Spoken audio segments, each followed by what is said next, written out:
مطلب کیا ہے کہ مسئلہ بالکل عقلی دلائل سے بھی، دلیل وحی سے بھی، قرآن سے بھی، اور پہلی کتابوں سے بھی۔ میں پہلی کتابوں کی ایک دلیل آپ کو بتانا چاہتا ہوں، ایک جگہ نکالیے ذرا، یہ صفحہ نمبر ہے 365، 15واں پارہ شروع ہو رہا ہے جی، 15واں پارہ۔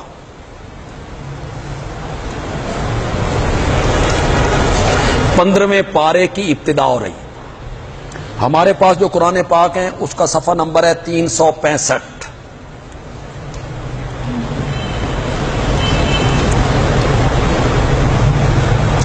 آیت نمبر ہے 2، سورت ہے بنی اسرائیل۔ وہ جو میں کس کی تائید پیش کر رہا ہوں جو ومن قبل ہی کتاب و موسیٰ، کہ موسیٰ کی کتاب بھی اس کی مؤید ہے، وہ بھی اس کی تائید کر رہی ہے۔ مل گیا جی۔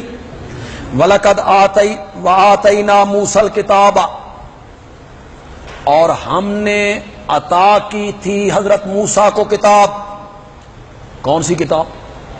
تورات۔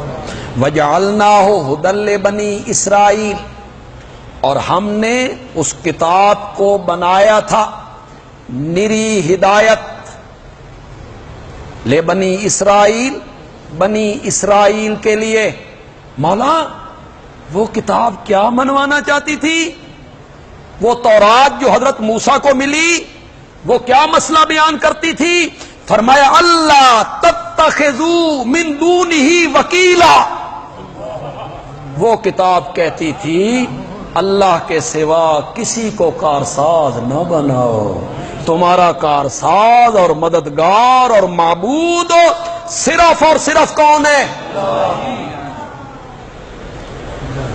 یہ جو جگہ ہے یہ بڑی معرکۃ الآراء جگہ، اور یہاں ہمارے شیخ مولانا حسین علی کا جو فن تفسیر ہے نا وہ پورے جوبن پہ نظر آتا، مزہ ہی آ گیا۔ ورنہ تو آپ دیکھیں، پہلی آیت پڑھیں آپ، سبحان الذی اسریٰ بعبدہ لیلا میں ذرا اردو میں ترجمہ کرتا ہوں نا، پھر آپ دیکھیں بھئی ان دونوں آیتوں کا کوئی تعلق رہ گیا۔ پاک ہے وہ ذات جو لے گیا اپنے بندے کو رات کے کچھ حصے میں مسجد حرام سے مسجد اقصیٰ کی طرف، جس مسجد اقصیٰ کے گردا گرد ہم نے بڑی برکتیں رکھی ہیں۔ کیوں لے کے گیا؟ تاکہ ہم دکھائیں اپنے اس بندے کو اپنی قدرت کی کچھ نشانیاں۔ یقیناً وہ لے جانے والا اللہ ہر بات کو سننے والا بھی ہے اور ہر ایک کو دیکھنے والا بھی ہے۔ اساں موسیٰ نو کتاب دتی سی، ہے کوئی جوڑ؟ اگر کوئی بندہ اس طرح کلام کرے تو لوگ کہیں گے یہ کیا ہے، معراج کا ذکر ہو رہا ہے، آگے حضرت موسیٰ کا تذکرہ شروع ہو گیا، یہ تو بے جوڑ بات ہو گئی، یہ تو بے ربط بات ہو گئی، اور یہ تو شہنشاہ کا کلام ہے۔ مولانا حسین علی نے اس کو حل کیا۔ مولانا حسین علی کہتے ہیں سبحان الذی، اے سبحو سبحانہ، پاکی بولو کہ وہ شریکوں سے پاک ہے، الہ اور معبود صرف وہی ہے، اور اس کی ذات و صفات میں کوئی شریک نہیں ہے، جو اتنی قدرتوں کا مالک ہے کہ اپنے بندے کو معراج پہ لے کے گیا۔